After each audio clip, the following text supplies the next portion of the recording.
There is a war going on. It's a spiritual war, a war between truth and deception. Only one thing cuts through all the lies and the opinions of man. It is the truth of an ancient book that we call the Bible. It is God's Word. It is God's sword. Proverbs 8:1, doth not wisdom cry? All right, so you remember we had this other lady, I use the term loosely, that this other woman, this seductress, flattering as she did. Remember how Solomon said, I looked out my window, I saw somebody profoundly stupid. That's a paraphrase. We asked, how did he know that? How could you tell that from that distance? Stupid. Well, it was because of where he was and when. When and where. He was in the place that only a stupid guy would be. And she caught him. She did. That's exactly what it said back in chapter 7, verse 13. She caught him. He got caught. He got snagged. He was being reeled in with flattery.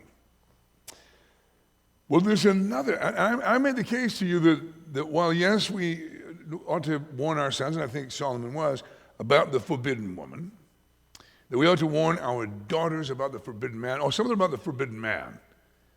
You gotta, dads, you really gotta, and moms too, you make sure that your daughters are able to discern between something that looks like leadership and is impressive, something that looks like courage, but it's actually just rebellion. What is it that draws a young woman to think about this bad boy and see him as a potential hero for her? Until she's stuck with him and she discovers his cruelty and tyranny. That it wasn't what it looked like, it was an illusion. Warn them about that illusion, and all you ladies who have the story, that you saw that and you thought that that was something impressive, and you were fooled. You were caught by that. You thought that's leadership. That's courage. That's so manly. No, he's just a punk. And then you ended up outgrowing him. Maturity-wise, you just actually, he's still back there. He's still just, the bad boy is still the bad boy. Let's focus on boy for a second, not bad. Remains a bad boy way past boy season. And it's not cute. It's kind of like the Backstreet Boys revival tour.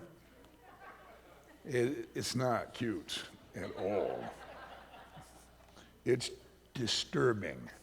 And when you see the guy who should be a man by now, he's still just a boy, and he treats the woman that he caught like something that he owns.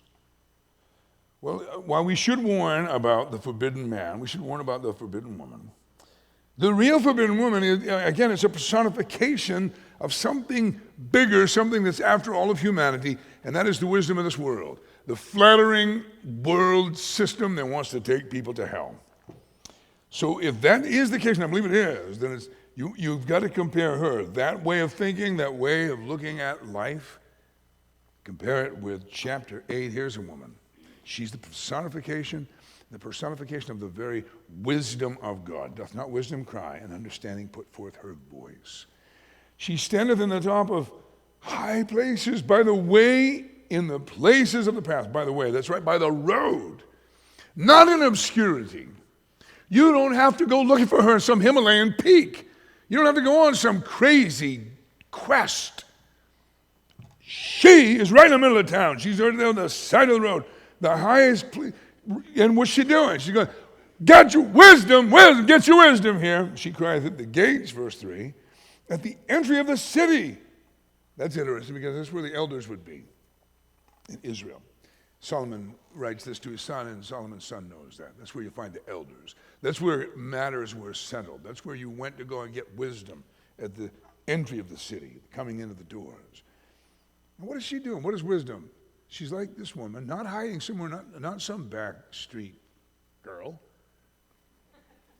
She is out in broad daylight. Look at verse 4. Unto you, O men, I call. My voice is to the sons of man. Oh, ye simple. That's the problem. The problem is, it takes just a little dose of wisdom to recognize you're stupid. And she's calling out to the stupid. Oh, ye simple. Oh, ye stupid. Oh, ye simple. And the simple are like, are you talking to me? I don't think so. Oh, you simple. Understand wisdom, and ye fools. And you can imagine the fools going, hello. No, they don't. They don't answer to that. They don't realize it. Man, it's a rare thing. It's a miracle of God for any one of us to finally come to the place where we go, wow, I'm stupid. That's a miracle for us to go, wow, I need to learn stuff. It's a rare thing. You guys know what I'm talking about. You don't see it much in your life. Have you? No, of course not. Especially among the dumbest. The dumbest think they're the smartest. But she's calling out. You fools, be of an understanding heart. She cries out, hear, for I will speak of excellent things. And the opening of my lips shall be right things, excellent and right. For my mouth shall speak truth. There's another thing coming out of her. And you know what was the only thing coming out of that other one? Flattery.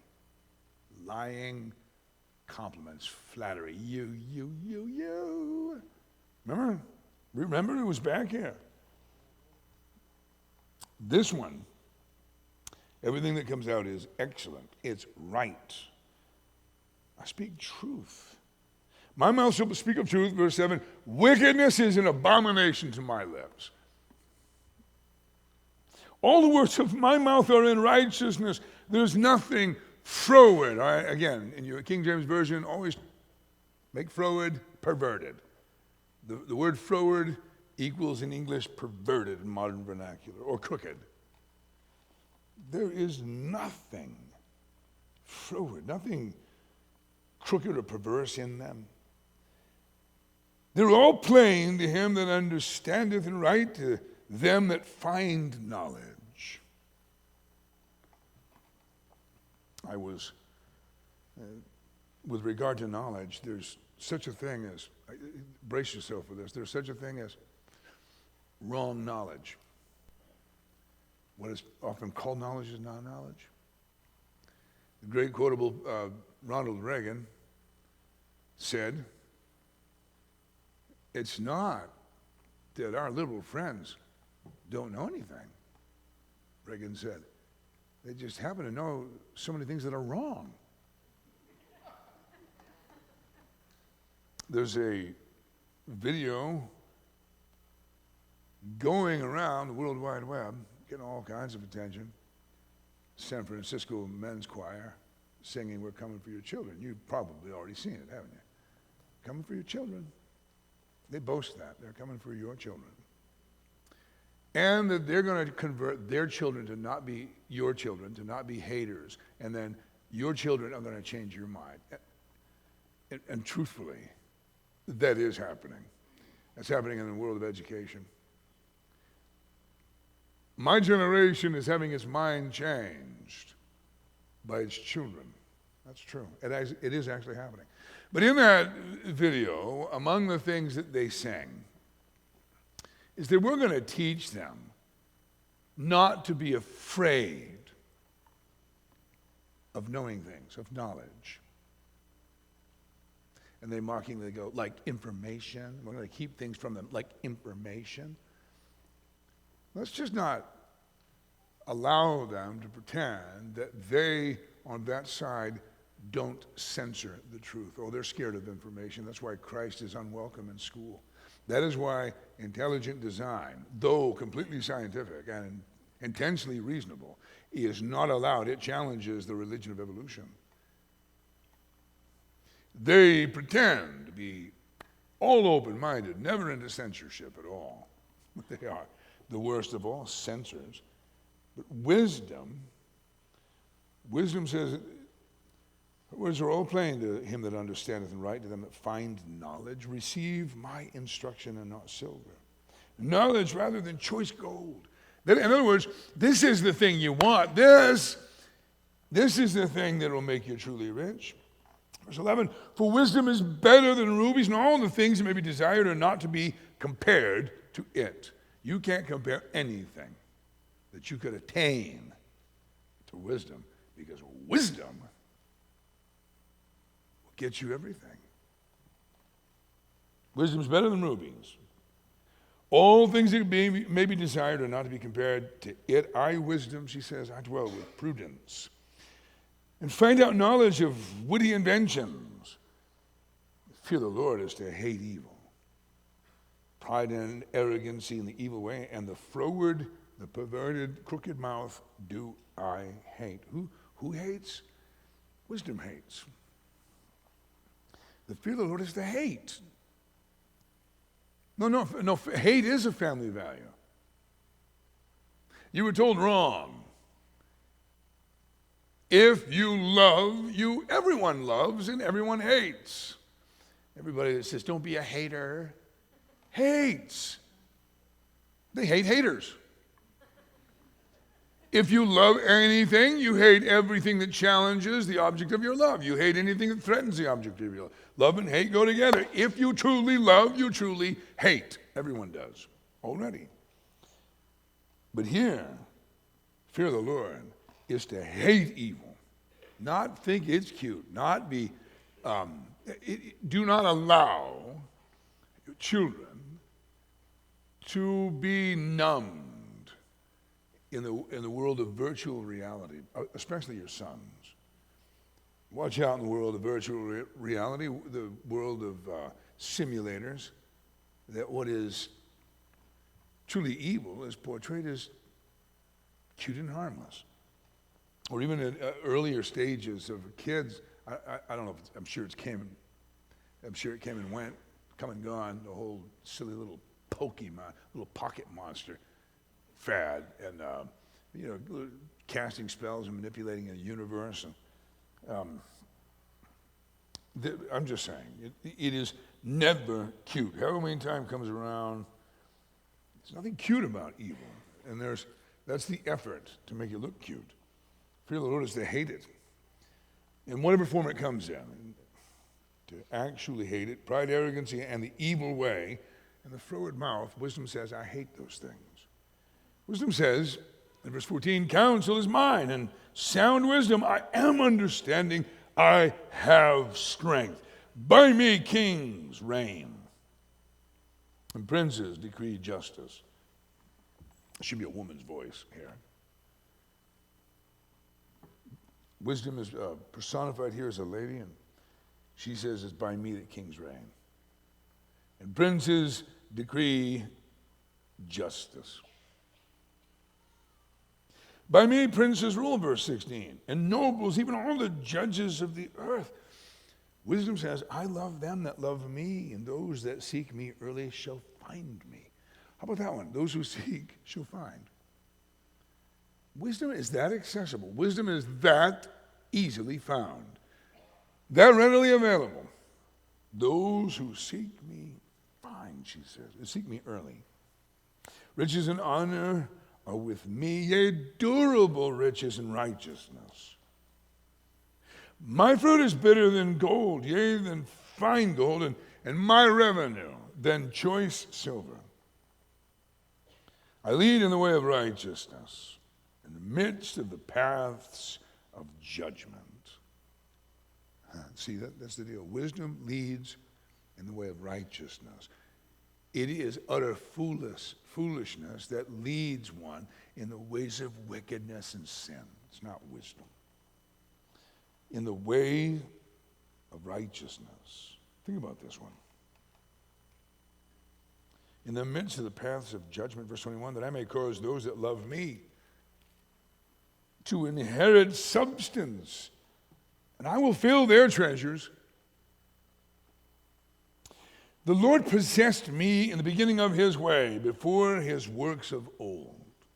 This is the deal, you guys. The whole universe was established by wisdom. God expressed his wisdom, and everything that exists came to be. Here Solomon makes wisdom a lady who speaks.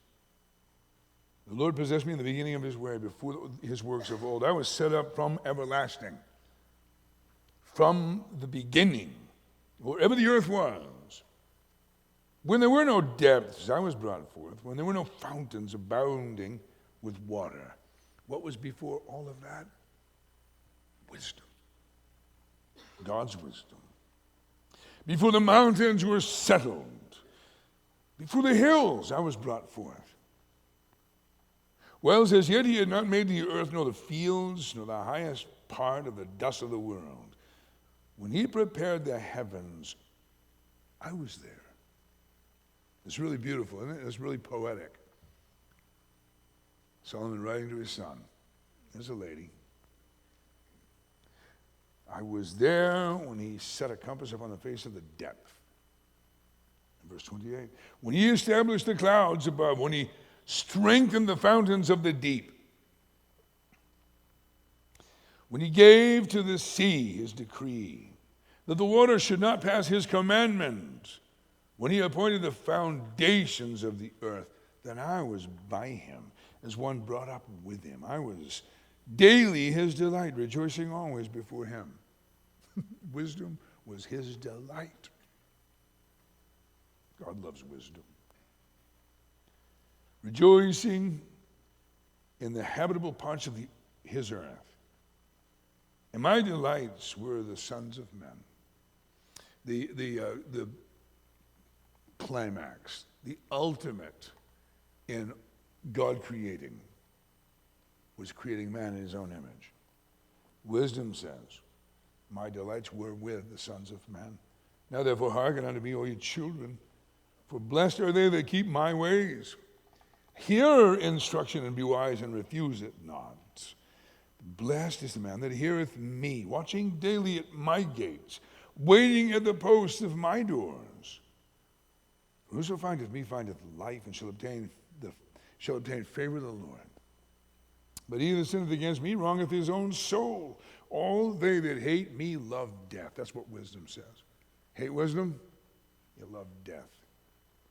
Reject her, you're choosing another. You're choosing foolishness.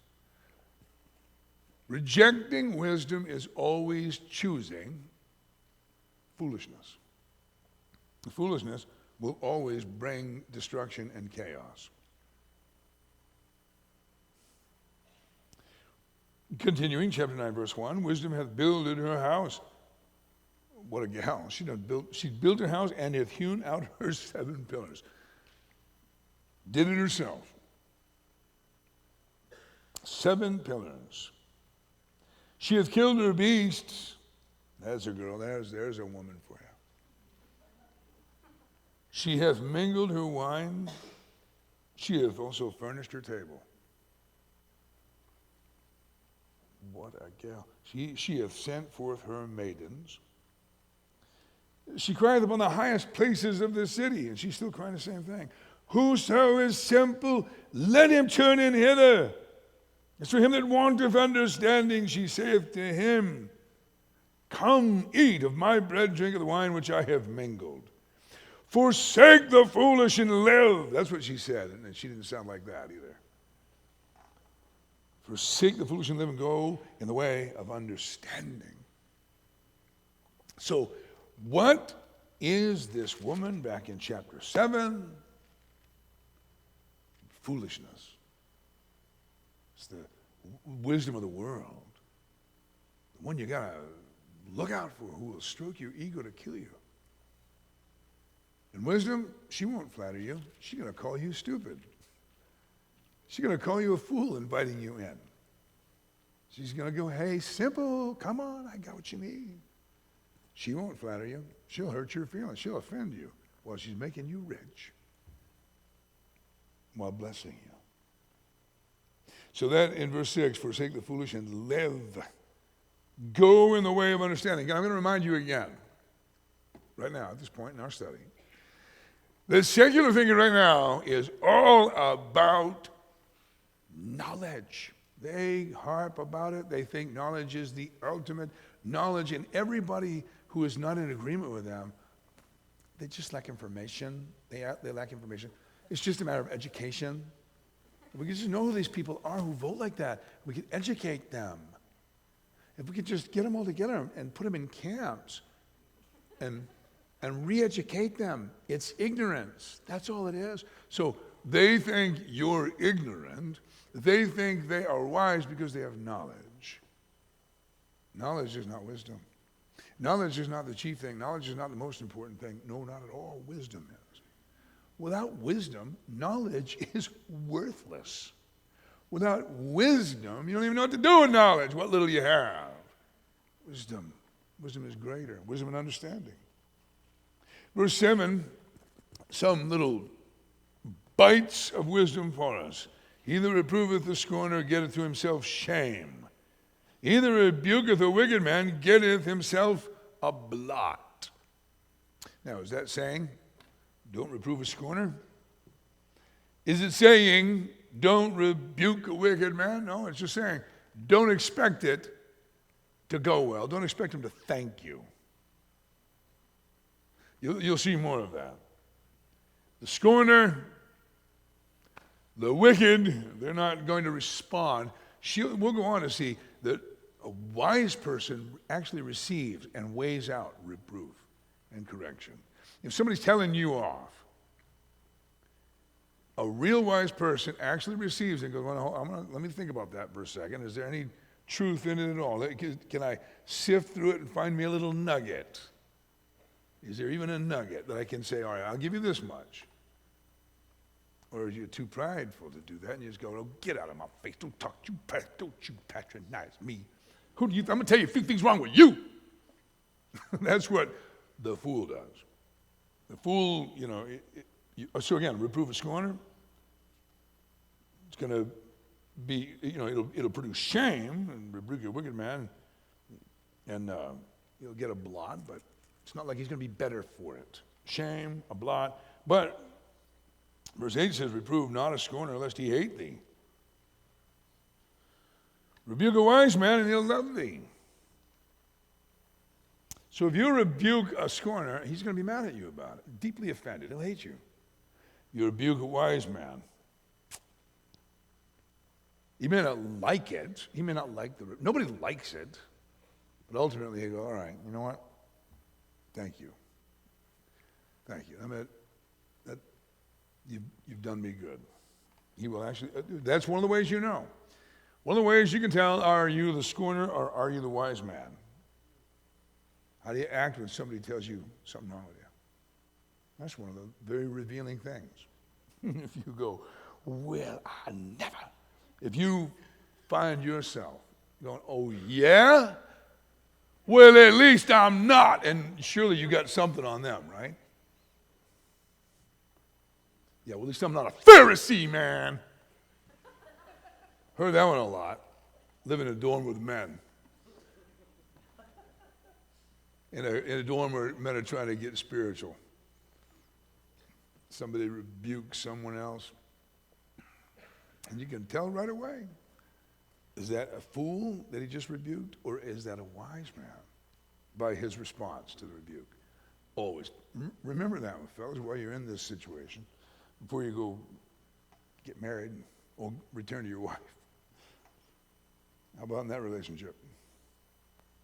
It is a proof of what one is when they are rebuked. And like married people rebuke each other a lot. They have a freedom that everybody else didn't have. I mean, there's not that many people that are really going to tell you what they think. How do you respond?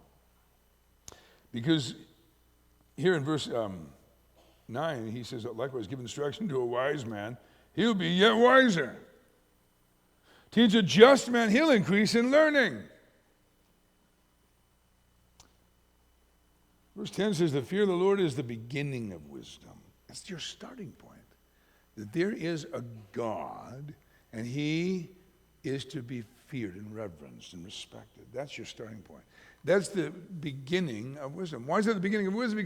Because wisdom is actually coming to a place of agreeing with him. seeing it his way, knowing that he knows more. It's the beginning. And the knowledge of the holy is understanding. In other words, if you don't have any knowledge at all of God, you cannot truly have understanding, as the scripture describes it. Verse 11, wisdom continues to talk, and she says, for by me thy days shall be multiplied. What a woman wisdom is. She's like, I'll make you live longer. And the years of thy life shall be increased. Now, everyone in this room knows that foolishness will do the exact opposite. Everybody knows that, right? Everybody knows that real foolishness will cut years off your life.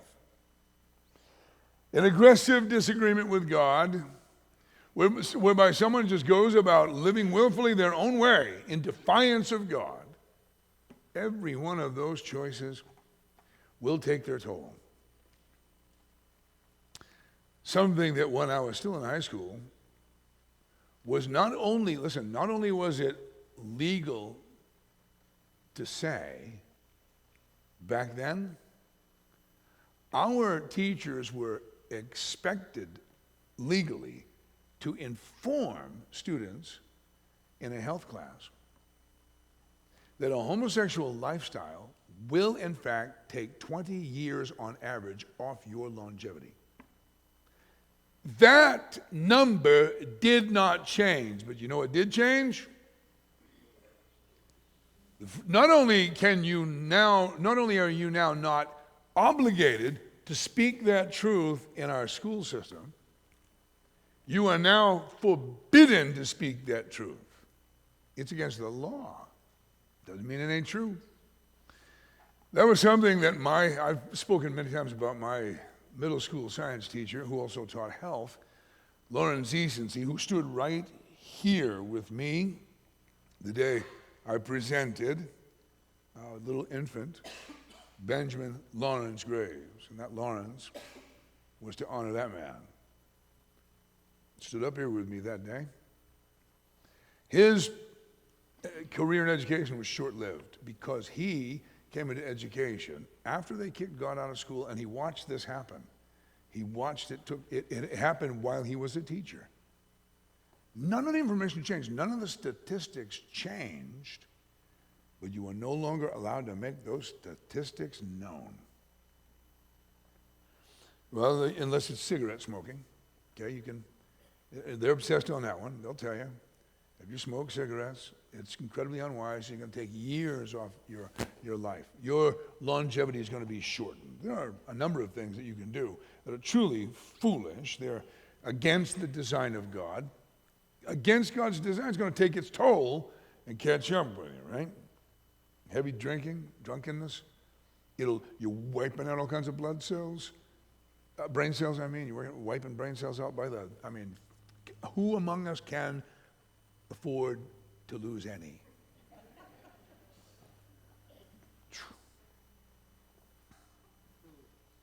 And we need every single cylinder firing. We need them all. But those things that are truly foolishness, how you know they're foolish is they will in fact shorten your life. Wisdom says, by me, your days will be multiplied. She says, the years of your life shall be increased. You want to live long? Live wise. Verse 12, if thou be wise, thou shalt be wise for thyself. You are the primary beneficiary of being wise. If thou be wise, thou shalt be wise for thyself. But if thou scornest, thou alone shalt bear it. You're ripping yourself off if you scorn wisdom. If you reject it, if you scorn wisdom, who's it going to hurt? Primarily, you the scorner. Verse 13, a foolish woman is clamorous. Amen to that. She's literally full of noise. Do you guys know what clamorous meant? I didn't say it. She said it. That was her that said that. A foolish woman is clamorous. She's just full of noise. There's just always something coming out of her. She's simple and knoweth nothing. For she sitteth at the door of her house on a seat in the high places of the city to call passengers who go right on their ways. Whoso is simple, let him turn in hither. And as for him that wanteth understanding, she saith to him, stolen waters are sweet. Bread eaten in secret is pleasant. But he knoweth not that the dead are there, and that her guests are in the depths of hell. So who is wisdom referring to once again? A foolish woman is clamorous. All right, she's hearkening back to chapter 7. That which is forbidden, stolen waters are sweet. Bread eaten in secret is pleasant. That's a lie. It really is a lie. But she's offering sweetness and pleasantness. The world is offering a whole spectrum of vices. But every one of them have their massive price tag.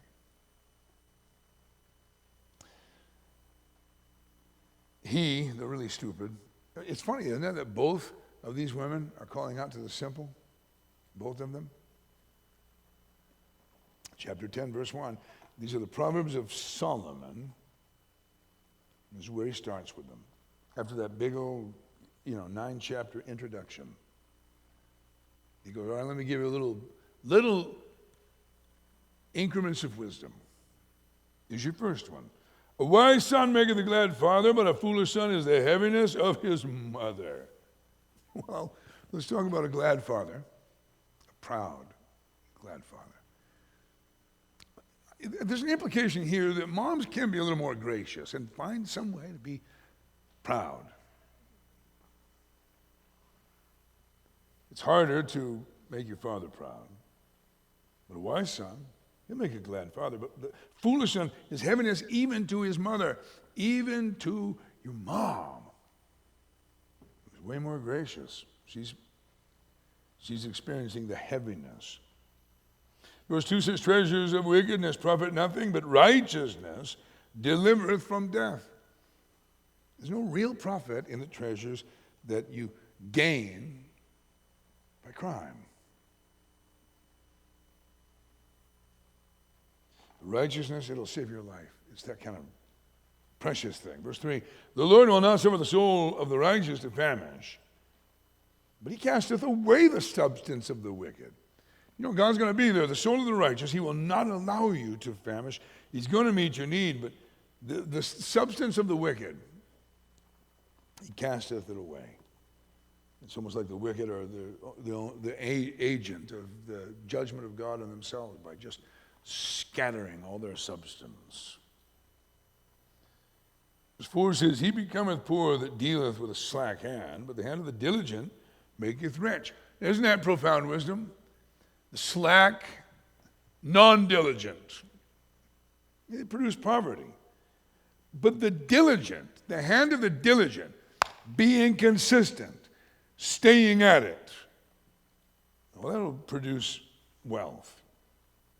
Diligence, it'll make you rich. Verse 5 says, he that gathereth in summer is a wise son, but he that sleepeth in a harvest is a son that causes shame. Well, now how many of you guys know that reality about farming? But when things come ripe, it's now. It's not. There is no procrastination at harvest time. You either get it now or it's all going to be wasted. It's all going to be gone. It's a limited time to get all of that harvested. Gathering in summer is a wise son, but the one who sleeps in harvest, what a disgrace. Verse 6, blessings are on the head of the just, but violence covereth the mouth of the wicked. So, blessings raining down on the head of the just. Verse 7, the memory of the just is blessed, but the name of the wicked shall rot. Now, that's true. What are people going to remember when you're gone? You and me? You were engaged in good works. They will talk about them. I'll tell you what they're not going to talk about when you're dead. What you wore. Or how you looked. Your fitness or lack thereof. Nobody's going to be talking about any of those things. All they're going to talk about when we're gone is what we did. Our works are going to speak long after we. So that's why the memory of the just is blessed. The name of the wicked shall rot. There you go. Verse 8, the wise in heart will receive commandments, but a prating fool. Not talking or babbling, the footnotes in my Bible here says, a prating fool. Just running his mouth, ratchet jaw, blah, blah. He's going to fall. The wise in heart, they will receive commandments. Prating fool is too busy talking to receive. The prating fool doesn't receive much. I like that old English word. We should bring it back. What do you think? Prating. The prating fool. Excuse me, are you prating? It appears that you're prating. It sounds as if you're prating. A prating fool. I had to actually pull it up in the English Standard Version. Yeah, it's a babbling fool. Babbling. It will come to ruin. Verse 9 says, he that walketh uprightly walketh surely, but he that perverteth his ways shall be known. He that perverteth his course will be known. Verse 10, he that winketh with the eye causeth sorrow, but there it is again, but a prating fool shall fall. Whenever Solomon does this every now and then, he does it on purpose. And he'll go, did I mention a prating fool will fall? He repeats things just like that. He'll put them right beside each other often. But the winker, what is he doing? What's up with the winker? He's always winking. He's always playing some little game. He thinks he's sneaky. He thinks he's cool. He causes sorrow. Verse 11 says, the mouth of the righteous man is a well of life, but violence covereth the mouth of the wicked. A well of life. What comes out of it? I actually, and I'm sure I'll deal with it again next week with Dom, dealing with teens. Teen males particularly. They're so much better when you just can hang out with them alone. You know, if you can just walk or just go sit over and you can actually have a conversation. Add one other one. IQs just plummet. You can push the handle, you can flush, and then if you put them together in a dozen, you will find yourself going, okay, so this was yesterday near sundown, and as it was, the way it worked, all the girls at camp are off getting their showers, getting refreshed. The guys are waiting by the campfire, tuning on my guitar. Try this sometime. Put 20 of those together, middle school males, and just try to have an intelligent conversation. I challenge you. You can take any one of them and say, let's go for a walk. And it'll be incredibly intelligent. It will be. Bring them back. As soon as they all open their mouths together, their brains fall out. They just start pulling each other down in their IQ, and I found myself going, you guys, stop, everybody stop making noise. Stop, quiet, everybody quiet. I got a challenge for you, fellas. I have a challenge for you. Let's just try to only say things that are going to be benefiting the person that hears. Just try for a few minutes just to do that. Just that. You know what followed? Oh, silence. Silence for a while. It was like they couldn't manage. I go, well, did I ask you too much? I have a lot of fun making fun of those guys. I'm like, wow. Okay. And then even mockingly, one goes, hey, so-and-so, you're a very nice person. I go, all right. No, you got to mean it from the heart. See, anyway, fun bunch of people. You ever try to do this? If you take a group of guys, I've made the mistake. You take a group of young men, say, let's all go up on top of like Tunk Mountain. We'll do an all-night vigil, and we'll seek God. We'll build a fire, and we'll be under the big sky. You're like ready to, if you're like me, Can you guys talk about anything other than the movie you just saw? Can you talk about anything other than anything intelligent? Is there any wisdom? Do you have any?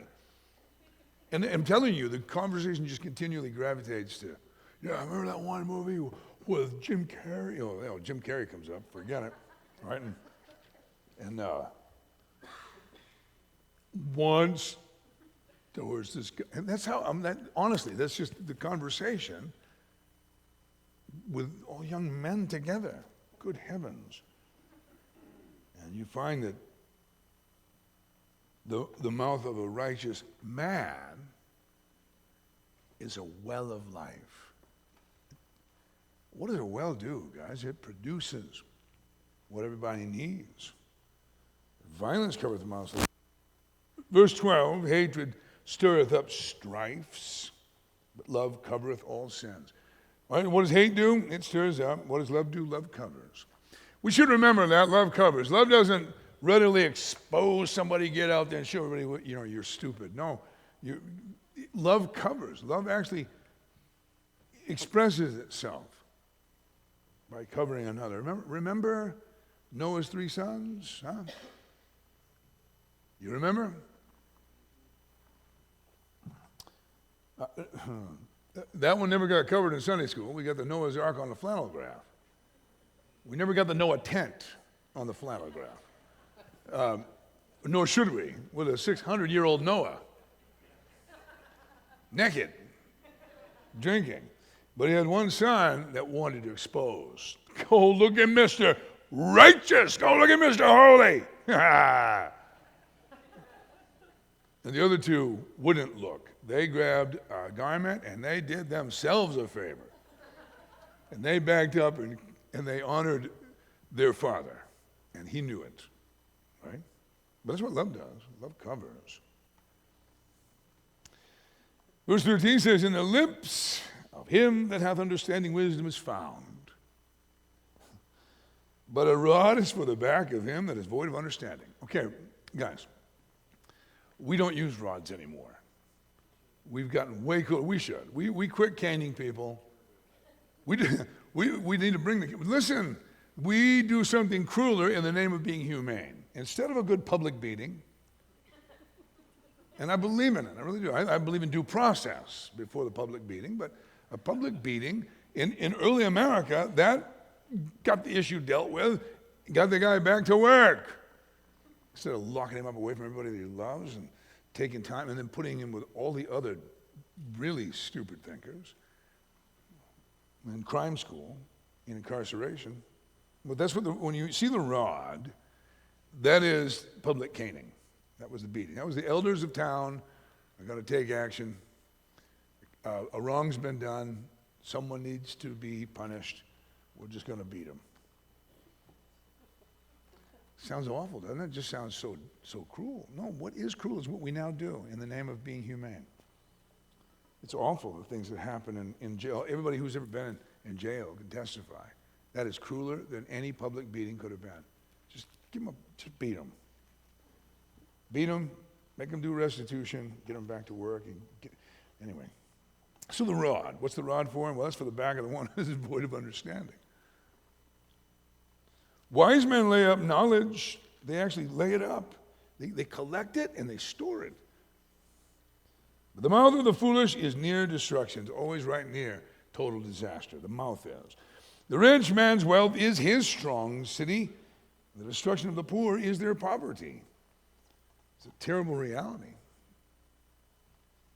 You can have some degree of security in this world, and you can also know your own poverty can be the thing that brings about your own destruction. It is a sad reality.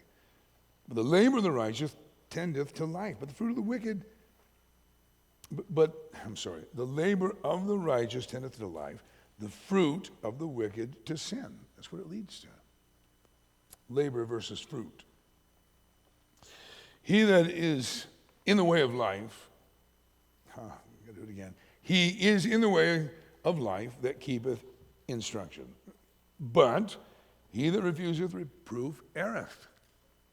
If you refuse it, you're ripping yourself off. When we refuse reproof, we rip ourselves off.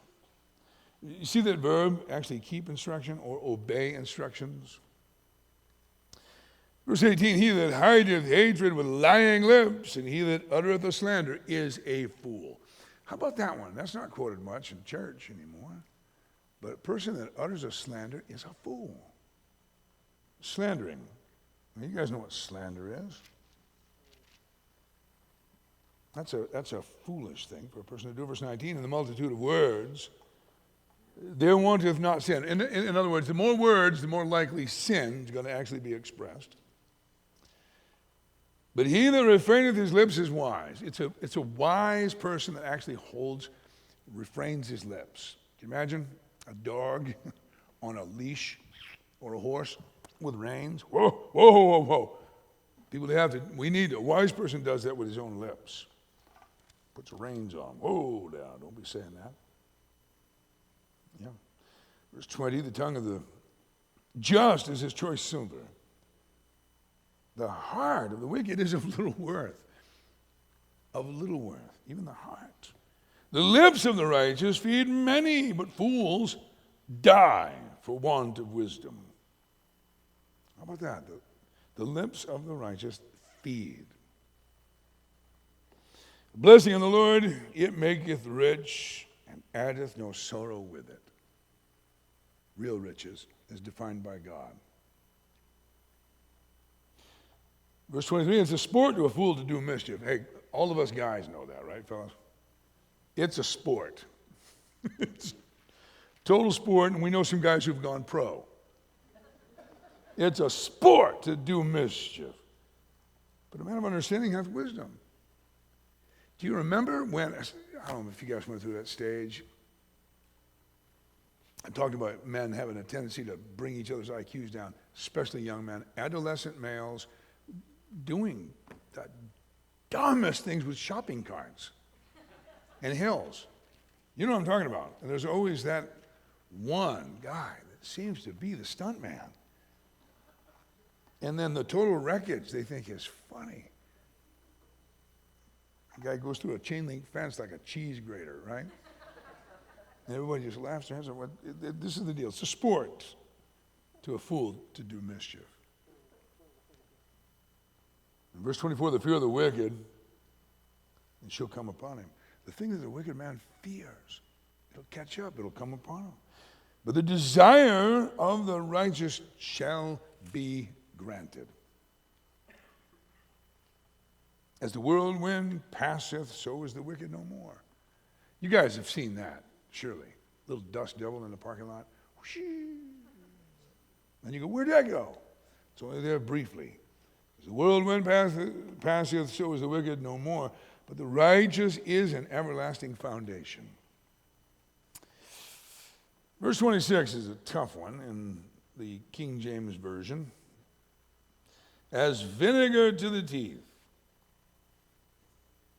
and as smoke to the eyes, so is the sluggard to them that send him. Well, even if you don't understand the whole vinegar to the teeth thing, you do understand smoke to the eyes. We've all done that, right?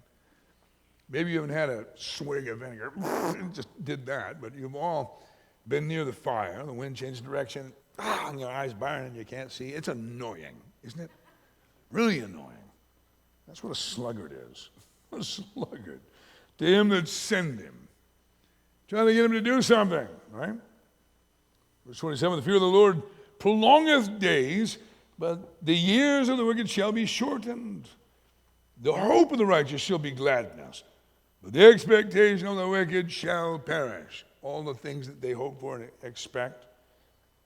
The way of the Lord is strength to the upright, but destruction shall be to the workers of iniquity. The righteous shall never be removed. That's a statement of stability. But the wicked shall not inhabit the earth. That agrees with Psalm 37. In that Psalm, David says no less than 3 times, the meek shall inherit the earth, and the wicked are really temporary. Verse 31 says, the mouth of the just bringeth forth wisdom, but the froward tongue shall be cut out. The lips of the righteous know what is acceptable, But the mouth of the wicked speaketh frowardness. English Standard Version, that last verse, the lips of the righteous know what is acceptable. That's one of those things you either have or you don't have, right? Knowing what is and is not acceptable to say. The mouth of the wicked only know what is perverse. Perverse. All right, come on, let's all stand together.